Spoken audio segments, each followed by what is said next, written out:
Tundra. Fogged, what do you make of this one? We're going to get some Witch Doctor support action coming in from Stinger. Doesn't mean they end up with Dark Margo in the mid with this Tusk, but it does also mean he ends up in this matchup against 9 on a Monkey King. Yeah.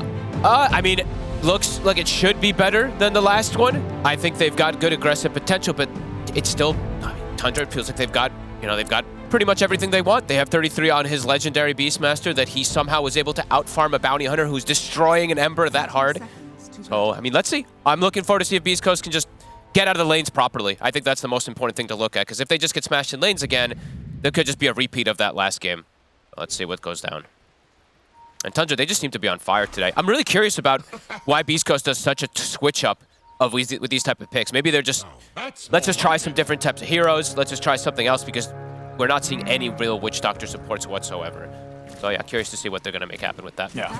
No, not seeing a lot of Magnus off lanes either. No. Magnus at all in that case. It was played twice, and it ended up losing both of the games, if I'm not mistaken, in this tournament.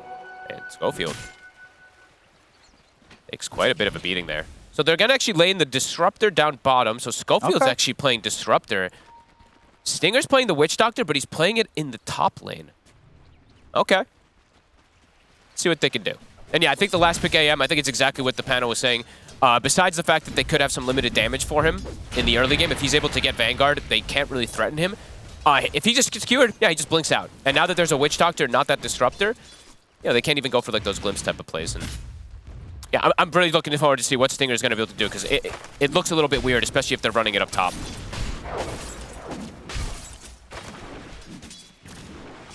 Oh, let's see. See if it gets them any sort of early kill opportunities, and puts enough pressure to slow down Skeeter in the early game. Who said you could stroll in my... I'm really curious to see what the decision making is. He's gone Blightstone too on Stinger, so it's like, all right, I got to be super aggressive as this Witch Doctor versus this AM. But we've seen Snaking secure most of these lanes very effectively.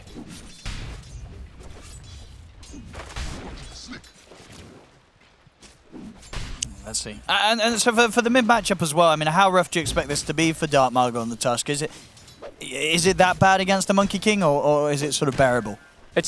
I mean, it's pretty bad, I would say. But there is definitely ways that you can at least play around it with going for that type of play there, right? Snowball to stop the Jingu stacks like Jenkins was talking about. But I mean, 9, he's not under threat at all. He's going to just be able to free farm on this Monkey King. Mago just has ways to at least protect himself and get farm. And bottom, maybe the decision is just that Disruptor is overall just a stronger hero in general, so he wants to be able to secure the lane for K1, because K1 is, as always, just the absolute win condition for Beast Coast. So maybe that's the concept that they wanted to go for here with this lane setup.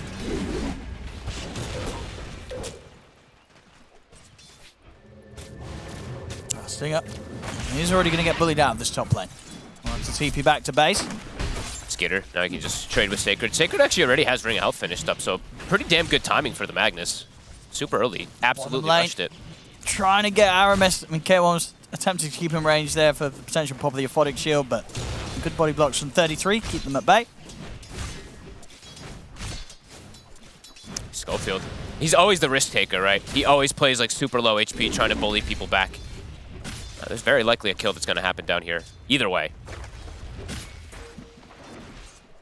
But yeah, 9 set up for success. He's going to have no threat unless there's rotations that comes out versus this Tusk mid.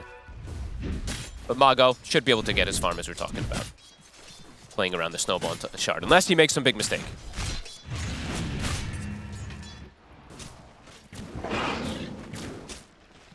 Top Snake.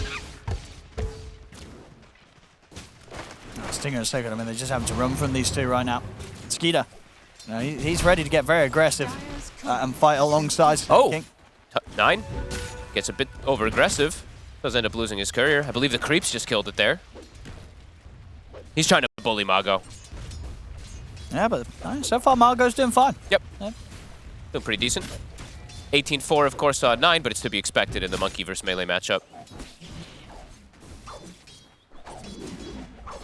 And yeah, I'm just really looking forward to see what Stinger is really going to do, because this just feels awkward whenever you're playing a Witch Doctor in that, 4, quote-unquote, it's probably going to end up being that 5, but like that 4 role when he's playing top. 33. They finish him. The glimpse back, but he's got the stick charges, gets another set of axes out, won't be enough to kill Schofield. Nicely done. It's K1. He'll survive, find first blood. Aramis does get him though. See if Aramis might get the cleanup. He's going to have spells again in a second. Bushwhack, it's there, and Schofield, he'll also fall. Aramis goes down, but he doesn't mind.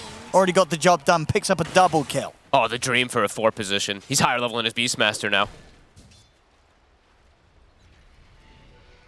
And not able to really bully Skitter with the lane setup that they've gone for. They do secure at least the kill, of course, for K1 for the first blood, but yeah, the AM is now not being pressured by this Witch Doctor Magnus. He's got his Ring of Health finished. And yeah, they're just going to keep Sacred low HP, low mana. The Raindrop is done. Yeah, no way to pressure Skitter here. So top lane should be fine for Tundra. Mid also, as we've said, for 9, he should be fine. It's bottom. That's going to be the one that Beast Coast can actually fight back in. 33, standing his ground pretty strong there against the two of them. Helm of Iron Will finished. Very tanky. But K1, with the first blood, he does have phase boots. So looking for aggressive plays. Him and Schofield always looking for aggression. Stinger. He's looking pretty dead here. Maybe can go for a deny. Not going to be able to get there in time. It does look to be a bit of a tough time for sort of Stinger to have the impact in this early game. It hasn't really achieved too much in the lane, and it might be difficult for sort of Stinger and Sacred to make things happen out of the laning stage. I mean, it's a choice they went for, right? I think that really is just like Schofield and K1 can do better bottom than having like the Witch Doctor there. That's the only thing I can think of. And Stinger looking to make a rotation. Should be successful here.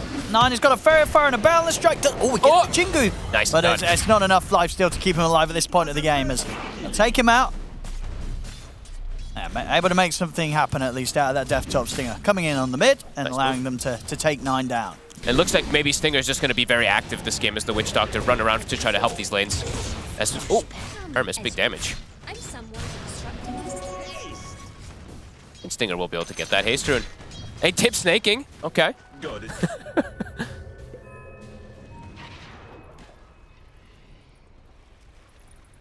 Nicely done. Good rotation. Sacred's fine top, so I actually like that Stinger did end up making that kind of move there quite a bit, because Sacred, he has a Vanguard already finished, so no way they can really bully him out of this lane unless they have a move. Unless they have a rotation that comes out from Tundra. This Magnus should be free to free farm. Same to be said for Skitter, though. Yeah, very few sort of complications thrown the way of Skitter. Aramis been super annoying down here. These bounces are perfect. A load of damage out into both K1 and Schofield. Another axe. Even K1. Can they go for this as well? I mean, if the axe is hit, ooh, not quite enough. Just enough to take the shield off, but not enough to kill him. 9? Doesn't see him. Oh, that was so close there. Nearly being able to put a stop to his TP out, but indeed K1 able to get back to the base and fuel back up. They've had to leave their tower, though, on the catapult wave. 33 in Aramis. They're going to get some significant tower damage here, and they might even just drag the wave, too, to make sure that they get a secondary wave under it. Yeah, 33 is going to do that exactly. Yeah, and it's going to come in time, keep that catapult alive. And he's got Dominator coming on the courier right now, too. This is going to be... I mean, this is going to be significant damage. I mean, they're smoking to try and get down here as quickly as they can, K1 at Schofield. Maybe they can punish Aramis if he sticks around. Schofield's going for the wrap.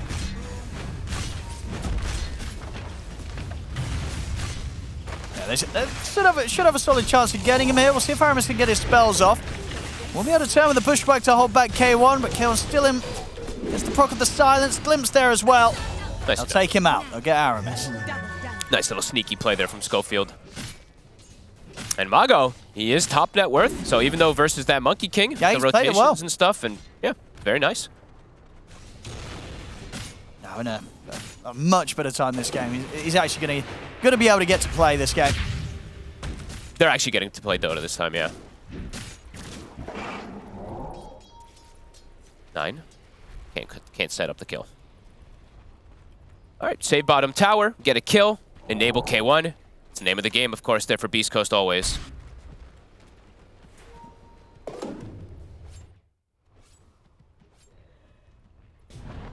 Still full freedom for Skeeter, though. Yeah. Anti-mage.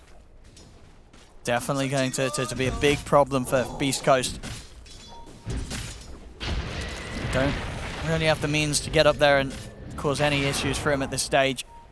Schofield, oh, Stinger, he does get the bottle refill. Nicely done. Now it's time to be active. Time to gank some more. Vago and Stinger, they're going to look to make moves. Gonna look to punish 33. I mean, most teams at this point, when you're playing versus Beastmaster, you know that he's going to start jungling. So they want to look to kill him. And they're in with the snowball. Start things up. They get the Maledict down on him. He's trying to turn 33. He's looking for the Roar if he wants to. We'll hold back on it for now. Just trades his life with the right clicks to take down Stinger with him. Can they steal? I don't think so, though, with the Monkey King around here. It's a bit scary. Good kill, though. I mean, being very active. I mean, enable Mago. If he's able to get these kills, staying ahead. Yeah.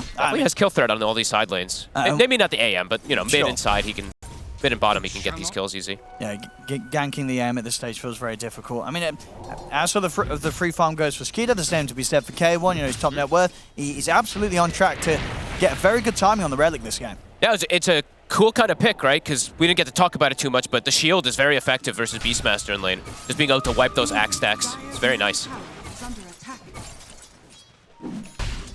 As for contesting the triangle now, I mean, they got 33, but he is just going to be able to finish off these Ancients. Unless they just smoke Dark Mago again, which maybe they will do. 9. They're trying to set up on him here. They have the cast. They got him trapped. He needs to have some sort of TP backup coming in. Schofield just going to have the ability to throw down an extra bit of damage onto 9. He's able to build up the Jingu, though, so we'll start to lifesteal up and be able to offset some of the potential damage from that Maledict. So 9 is okay, and he's going to make the quick jump towards the top lane. As they're setting up onto Sacred. Sacred, he is getting backup coming in. Schofield's going to try and help out, but the Mana Voice there from Skeeter, and Sacred is gone. And Skeeter, he is going to go down that Radiance throughout this game. All right. Let's have a look then. Radiance versus Radiance this game. Abaddon versus the Anti-Mage. We'll find who wears it better. 9, can they punish him? There is a glimpse available. Schofield's got the vision. They've got him.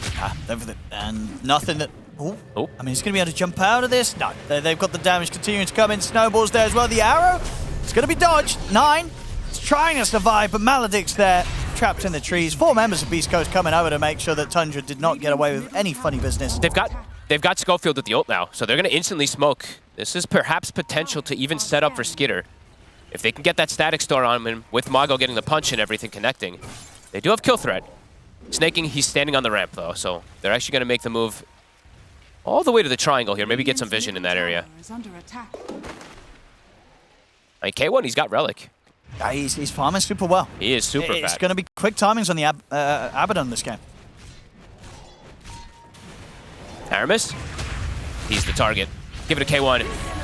Oh, Schofield claims it. And overall, with the K1, if he's able to have good Radiance time, the group up from Beast Coast can be quite strong. For sure, yeah. Like, he's going to be able to shield off the Beastmaster Roar if it's not thrown onto him. Going to be able to protect his allies versus the arrow as well, too. So definitely significant that he is at that top net worth. And he will be getting empowered pretty soon also from Sacred, who's having... I mean, even though he dies top, he is having a pretty good time on this Magnus. Oh, yeah, this is the Abaddon's going to be super strong this game. And even if they have sort of the good farm as they do right now, Tundra, this is not going to be an easy one for them. Beast Coast definitely ready to give them quite the challenge in this game too. Curious to see if Sacred does go down the route of this Blink Dagger. He probably will, just because they kind of need this real form of initiation, because the Snowball will at some point just be suicide if Mago goes all the way in with it versus a Monkey King and stuff like that. So yeah, we'll see. The one thing that's always scary is you don't have the auras that's going to be coming out. Skeeter actually uses Mana Void to secure last its top. K1. Now they've got to be careful now here, Tundra, because Dark Margot's turned up. Some of the punch and the shards trapping the two of them. Static Storm's laid down by Scope. They're going to cut the tree as well. Have they got any follow-up damage to threaten 9, though? They do not. It was a good setup there from Beast Coast, but just no damage to follow it up with. Tundra, they live through it, and are now ready to look for more. 9, it's going to lay down the Wuko's command, catch the two of them with a Boundless Strike. The Bushwhack's there as well, grabs Sacred as they blow him up with a sharpshooter shot there from Aramis. 9, he's ready to try and jump in for more. Dark Margot able to break away from them momentarily with the Snowball. Snaking jumps forward, lands the arrow. It's going to be another kill here triple, in fact, for 33 as he gets all the cleanup. He's got Helm of Overlord. In typical 33 fashion, the absolute top net worth after that sequence. And they do get the tower. Bit of a slip up there from Beast Coast. They try to play super aggressive, but the Static Storm actually ends up being a waste. It's a cute effort, though. 9. And now K1. Let's get the ult back up. I missed. They're going to get the catch onto Stinger, but they won't look for him. Stinger to be fine. How does 33 always do this? He's just always the most farmed here on the map when he's playing Beastmaster. This Helm is going to be terrifying. And now their group up, it's also very strong. Radiance is done for Beast Coast. And I feel like they have to start running around more as a unit to be able to respond to how Tundra's playing. Tundra's running as 4, just giving that AM the space.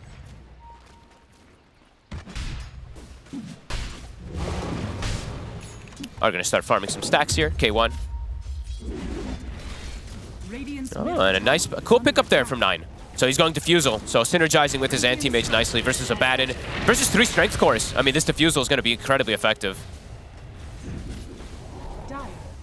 Oop. K1. I mean, they're trying to enter in on the fight here, Beast Coast. They get the glimpse back. Catch 9. Maledict down as well. He's super dead. Maledict into the Death Ward. 9's gone. K1 also just gets deleted, though. Aramis actually gets the sharpshooter. All right. Tundra seeing if they can maybe poke for more. 33 does have Roar available, and Beast Coast know it. They're keeping their distance. Dark Margot. Very aggressive snowball forward. I mean, Roar's up. Turn towards Dark Margot. And Skidder, he's ready to get involved in the fight as well. Mana Void's there doing good damage. As Stinger has to split away from the action. Axes from 33 clean him up, and behind the tower, Aramis will be able to finish off Stinger as well. Tower also in trouble. Skeeter, he's got his relic finished. Yeah, K1, he's got to be careful. Sacred now does have Blink Dagger, so he can look to get involved with this team. But they will lose structures. They lose mid and bottom pretty early on here versus this Beast. And there's definitely going to be potential with these RPs. I mean, you are against, what, 3 cores, all melee. Yep. Large chance there's going to be situations in these fights where they will be in prime position to get RP'd. They have great forms of catch on the side of Beast Coast with this, with the glimpses and with this Magnus having this type of thing. And they poor old Schofield just dying to the dragon here from 33. Oh, the levels actually looking. Yeah, 33, he's top farm and top levels. Jeez. We'll lose the dragon, though. 250 gold. Nice. Goes the way of Stinger. 6k lead for Tundra. Beast Coast definitely giving it a much better shot than they were able to in game 1, but still very much in a tough spot. That's once again this fight. They really wanted to try and force something. They know Dark Margot committing in onto snaking, and it just does not work out for them. It feels like for them, for Beast Coast, they need to get some pretty nice kills very soon to just enable themselves. Because the one scary thing is, it is kind of this 4 protect 1 in a way. Because Mago, he's also gone for the Blink Dagger. So they have to get the ball rolling a little bit. Because Beastmaster, we know the way 33 plays it. He plays as a scaling core. They have an Anti-Mage and a Monkey King besides that. So they have auras for the Monkey King and the Anti-Mage to enable them and buff them up. So for Beast Coast, it feels like every time they do have these ultis up, gotta look for some type of fights because they've gone for double blinks. Oh, they're going for triple blinks as well. Schofield, he wants to get a blink. All in on the blink daggers. All about catching. Dire's top tower is under attack. Skeeter soon gonna have the Radiance. He pretty much has it done now. Ooh, Dark Margot. He's gonna try and jump 9. Static Storm down as well. Skidder, he's just going to get straight on top of them, but there's this... Oh, RP! It's a good RP! A fantastic RP. Has he got enough damage to clean him up? It's enough to take down Snaking. See if they can find 9. The Maledict's going to bring 9 incredibly low. Oh, he's able to dodge it! 9! With the mischief, dodges the damage there from the last instance of the Maledict, stays alive, and it's 4 dead on Beast Coast, despite a very nice 3-man RP, but they just didn't quite have enough follow-up once again, Fogged. A nice attempt there from Sacred. He lands the perfect one, but they don't have K. Where was K1? He was farming, right? They needed this Abaddon for his damage in that one. They got them so low as well in that setup. Ooh. We'll see it again. Look at this. He was so patient. I mean, what level is that Maledict also? It is only a level 1. A 3-man RP into this Static Storm. A 9 and Skeeter. They couldn't quite kill him. He even able to sort of have the chill to sort of get the Wukongs off before he knows he can come in and dodged that last bit of damage from the Maledict with the Mischief, which would absolutely have killed him. He stays alive.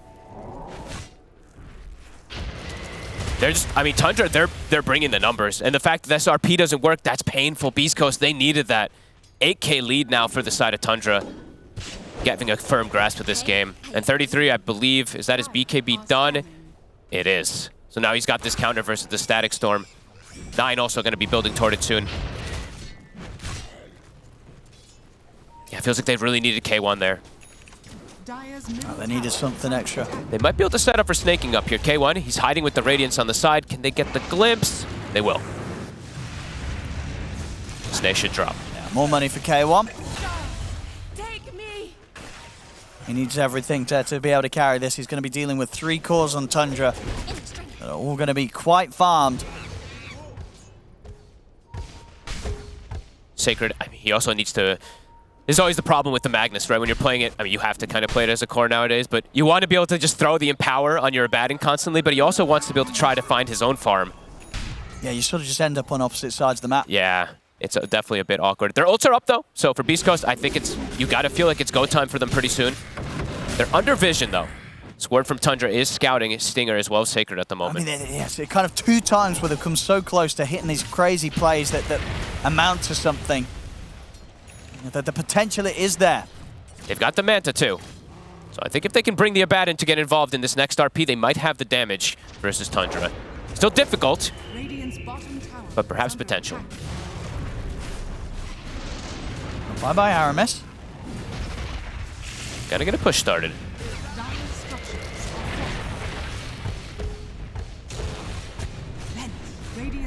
Tundra.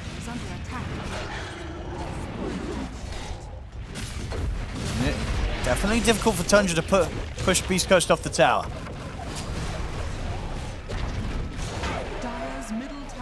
Sharpshooter off the mark. Tundra attempting to approach, but they've got to be cautious. The Blink RP will be there. You get the punch. Armango's going to start things off. Because command is there, and 33 backs off with the BKB. He's able to turn, get the axes and the roar off. Will still die. But Dark Margo to lose his life in return. Sacred's still looking for a drop opportunity. He's going to go for the RP onto Sacred. But the Bushwhack is there, holds them back. The Silence Hit will proc though onto Skidder. Skidder's trying to stand his ground. They've got the damage to take him out. They'll kill the Anti-Mage, and now they can look for more. They're on 9 as well. Towards 9. Bushwhack again from Aramis, holds them back into a 4-man boundless from 9. 9 will be able to back off in time, but there we have Beast Coast able to find a fight in their favor. They take down Skeeter and 33. Beautiful, beautiful use of the ults there. I mean, they catch the Anti-Mage. He blinks in, very aggressive there. Gets punished. Good RP from Sacred. K1, he just had finished the Manta. Now he's getting close. He pretty much has the Blink Dagger done. Yeah, he does. His aggressive potential is kicking up, and he's hit level 15. Yeah, I mean, if K1 can continue to hit these timings, and Beast Coast as a whole can continue to come in strong in these team fights, which they absolutely have the spells to do so, they've absolutely got a shot in this. Absolutely. They got to just build, I would say, like, get some more auras. He actually, okay, goes for the Hyperstone. They're going to try to force the Roche. Okay. 9 doesn't have BKB yet. The Anti-Mage also not quite online. And Stinger, 3 points in heal with the Holy Locket. Keep K1 sustained. They should get away with this one. The Hawk is there to scout. Tough for Tundra to commit here, though. I mean, there'll be a chance to. Snay. Shoot the arrow. Having to use the ult there to break away from the Aramis. He's still going to get caught by the glimpse. The kinetic field. Now he tries to jump in, but he's not going to get the steal, and he only ends up giving up his own life as K1 gets the kill, gets the Aegis, and kills 9. Beautiful stuff. I mean, that was a little bit reckless there for 9 as the mid jumping in for a steal like that. That's definitely going to hurt Tundra. And he still didn't have BKB too. If he had BKB, you could see why he'd want a full commit for that there, but really just trying for a steal, that's a bit insane. And now the ults are back up for Beast Coast. I mean, RP is available again. And Sacred, he knows Aramis is here in the trees. They're going to be able to find him. See if he can get away. No mana for the skewer to clear the trees. They won't waste any time continuing to search. Man, another blink done, so yeah, all in on the blinks here. A third blink dagger now complete on Beast Coast. Great ways to follow up, right? Yep. If there is a situation where they catch the RP on the Anti-Mage. Stinger It's definitely going to be a static storm opportunity. They're able to get the catch onto 33. But he'll put the BKB and TP out. He'll get away. Snaking, though, on the other hand, could be in trouble. He's got a couple more leaps to play with. There's one more, and then it will be coming back up again just now. Doesn't matter, though. K1 still finds him now, dominating on the Abaddon. He hits hard with that 65 damage talent and Empower. He does shred these heroes very quickly. Skeeter still doesn't have the Manta done. And Nine's been slowed down a ton this game. These consecutive jumps onto him. He's 2 and 4 on the Monkey King. What else can they find? They've got ults available. Checking to see if they're looking to build any auras soon too. Is find an illusion. They keep it chill though. They don't drop the RP by accident or anything. Huge tower damage here. There's no glyph. This tower's dead.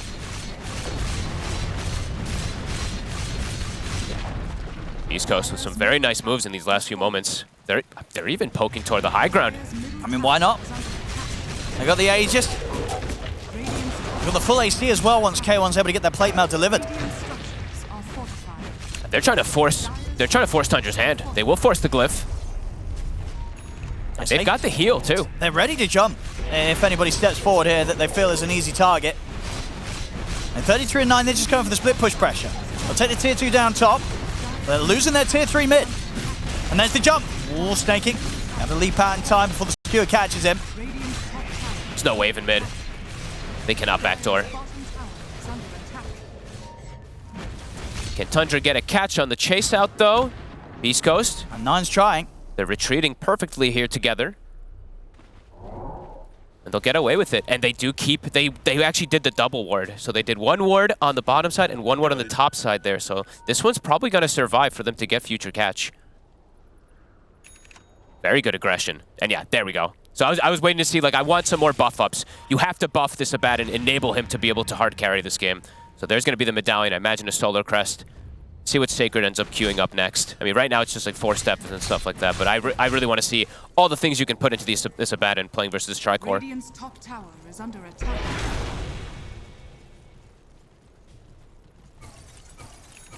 $3,000 gold advantage there for Hector, ahead of Skitter. Dire's middle barracks are under He's attack. definitely very scary, especially once he gets, honestly, like the next 2 items. Super impactful for K1. Once he's got the Blink, the Basher, there could just be that potential where he just instantly kills the anti-mage with the jump.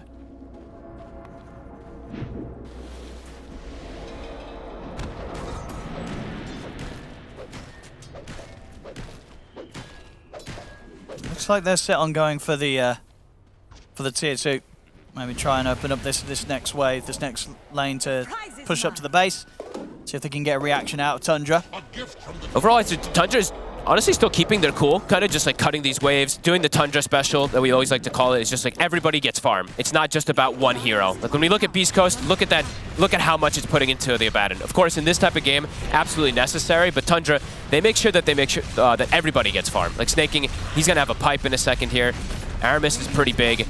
And then we see the drums of Slam for 33 after his BKB and his Helm of Overlord. See who forces back who first. There's no glyph. Both teams wanting to go for the high ground. Looks like Beast Coast, they're going to be the ones to get forced back first. They TP back. How long on Aegis? 15 seconds. Tundra might look to re-go if someone out-pushes too far on Beast Coast. K1 stepping up. He's got Blink. It's difficult though for Tundra to jump even when they see Beast Coast come out like that. As whoever goes in, highly likely they'll get caught by a reaction from Sacred, getting him with the RP. It's not easy to go on a target if you're Tundra right now. You've got to be prepared for what Beast Coast will get the chance to throw back at you. Especially for Skitter in particular, right? Like even though he's got Vanguard, Radiance, Manta, he's still very susceptible to dying versus these silences if his Manta's not up or if he gets caught inside Static Storm. So I like how aggressive they've itemized here with the Blink Dagger on Schofield in particular to follow up. And yeah, they're looking to catch someone. They don't know about this base ward as we were talking about earlier. Tundra unaware of it. Rax push, it's gonna come fast. It really is, yeah. K1 absolutely crushing these buildings. On the bottom side though, Tundra, the split push. It's there. Is it going to be as quick? I mean, they'll get one step, but they're on the verge of maybe getting a second threatened here as Beast Coast goes straight to top. In Tundra, they will be allowed to get the trade, get the bottom racks. They've got to back up and do something about this push because Beast Coast on sort of the verge of looking for a second set. As the tier 3's gone. 19. He's going to jump in, but the Voodoo Switcheroo is going to protect the Witch Doctor for now. They'll drop the roll down onto Dark Margot. They've killed off Schofield. They'll look to K1, but the borrowed time, it will be there. Starts to heal him up a bit. Sacred's in. It's a three-man RP. Do they have the damage?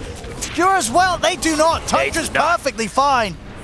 There was not the follow-up required, unfortunately, for Beast Coast once again, as they'll lose 4. Maybe soon to be 5. Dark Margot trying to run, but the boundless strike catches him. Tundra, they'll get the team wipe. Little too tanky. I9 with a pretty beautiful initiation. A pretty weird one, but a great one there from the Monkey King. He just jumps in and starts the fight. They get fully wiped there. And I think, again, it was just sort of about a 3-man RP, but just nothing else to come in after that. And they, we were talking about the melee heroes on Tundra, also those melee heroes on Beast Coast. Aramis, how many times has he set up here with that bushwhack? I believe right after the RP, he catches 2 or 3 of them inside of it, so there's no follow-up damage. Tundra with a very decisive win here in that fight, and now up toward top, they push really fast. Yeah, it's going to be Tundra taking a second set of barracks after all that's said and done.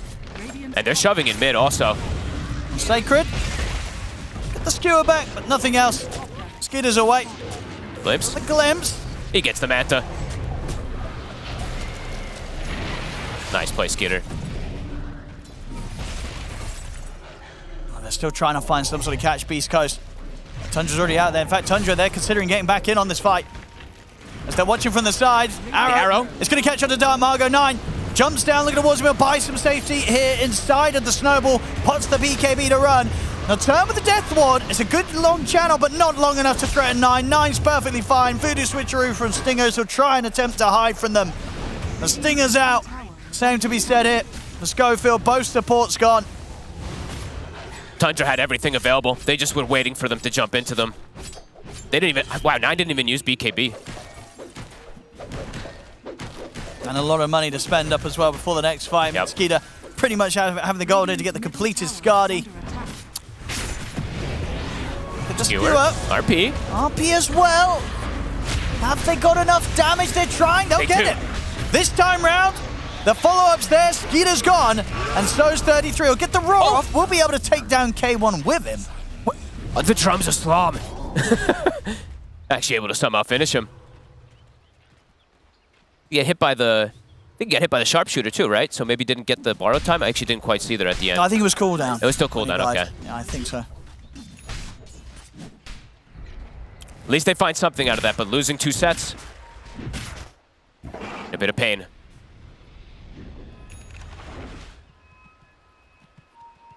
Sacred. Careful how you show up here. Blink Dagger on cooldown.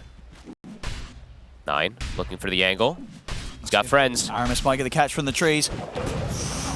Whew, perfectly timed skewer. Schofield. He is deep. Oh, it's risky. Trying to hide, but the sentry gets laid down.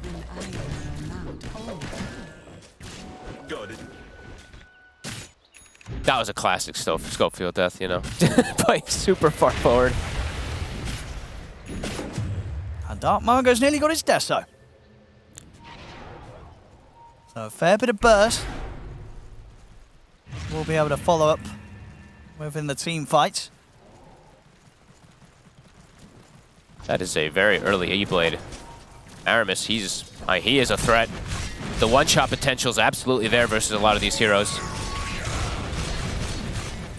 Basher and Blink online. So K1, I mean, if he can stick on targets, we'll be able to kill them. They just need that control.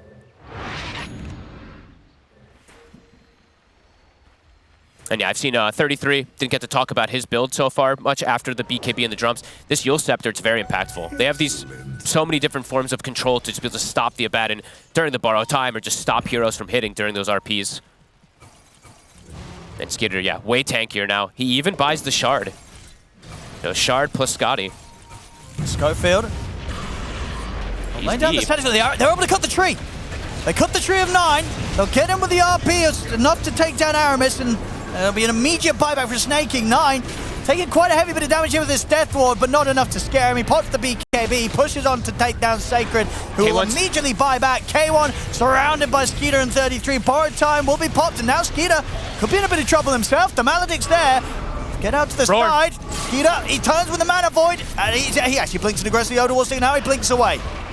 He's able to blink out of the fight for now. He'll look to reset.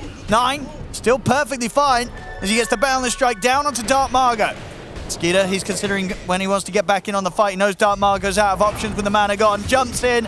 Dark Margot also to be taken out. Not the RP they're looking for. I think it only catches onto Aramis there. 9 was actually able to get out of it. And they're straight into Roshan with this Tundra. And I mean, 33, the defensive plays that they're doing over and over again to protect Skeeter. Like, Skeeter looks like he's going to die. Then there's a Yule Scepter that pushes the Abandon in there. There's a Force Staff that pushes Skeeter out of that area too. They're covering each other just a little bit better there than Beast Coast. And yeah, Sacred, he has to land the big ones this game. Now an Aegis up on Skeeter.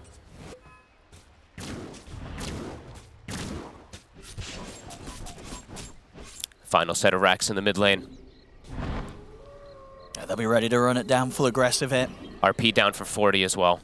A nice bit of a window for them to go. It's sort of in the last few fights, that's really just been the only spell that, you know, you can tell that Tundra are being very cautious about. Yep. And just do their best to not get caught by the RP, and indeed if they don't, very little chance that Beast Coast can take a fight. They need that RP to hit big.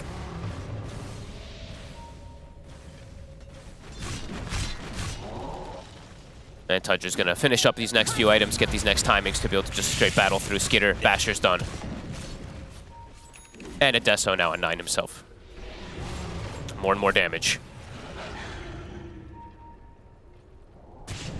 Aramis looking for a solo snag. Almost able to get it.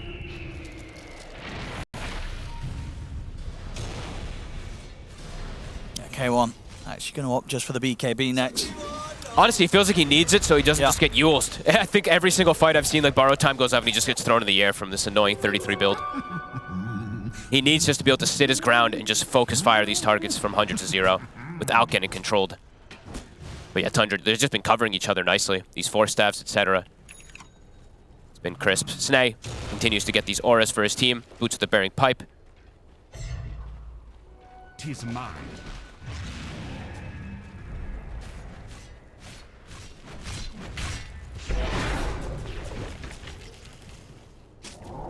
Tundra don't feel forced to go into the high ground just yet. As we said, finishing up a couple of these items. Abyssal about to be done for Skeeter. 33 very close to his Octarine.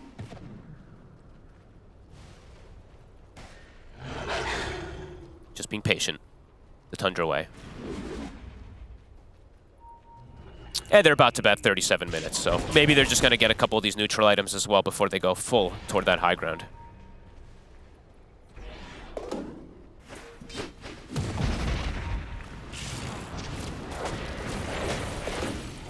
Beast Coast, I mean, for them, it's still probably going to be in their best interest to take the fight when Tundra do come to them. Try and look for some sort of deep RP skewer. Yep. Get heroes under tier 4s. Ideally get them in the fountain if they do end up diving you. K1, he really needs his BKB. He's going to have it. Okay. Sells his boots. So if no more phase boots on him. I mean, if he's able to blink in, get sort of a bash on the first couple of hits, he'll still very likely be able to just completely lock down a target in the fight. Difficult. They need, it's all on Sacred. How big is the RP gonna be? Yep. The jump. They're gonna find Dark Margot. He's just gone. He does have buyback. Oof. Sacred gets hit. K1, he's gonna go in on 9. They'll try and jump 9 here at the start of the fight, but 9's out of this. They'll look for Skeeter instead. Skeeter got in pretty deep. Skeeter, that's the Aegis gone. Eyes on Sacred. He's looking for the chance to jump, but the Yules! The Yules! It's going to send him up in the air. They're able to back off away from him. He's caught in the combo. He's out for 90. Oh no, he was just hesitant there on the RP. K1, he's going to get in again. I mean, they get the burst onto 9. 9, he'll get taken out. As Skeeter turns back towards K1. K1 borrowed time. Help him out for the moment being, and Skeeter, I mean, they're completely out of mana here now, K1 and Dark Margot, and K1's gone. No buyback on him, as this is looking like it's going to be game over. 2 cores dead, no buybacks. Tundra, they're ready to keep the push on. They lost 9, but they're still 4 versus 2. And 9, he'll even buy back for these finishing moments here as they're on to the tier 4s. GG is called. And with that, Tundra will take this series against Beast Coast 2-0.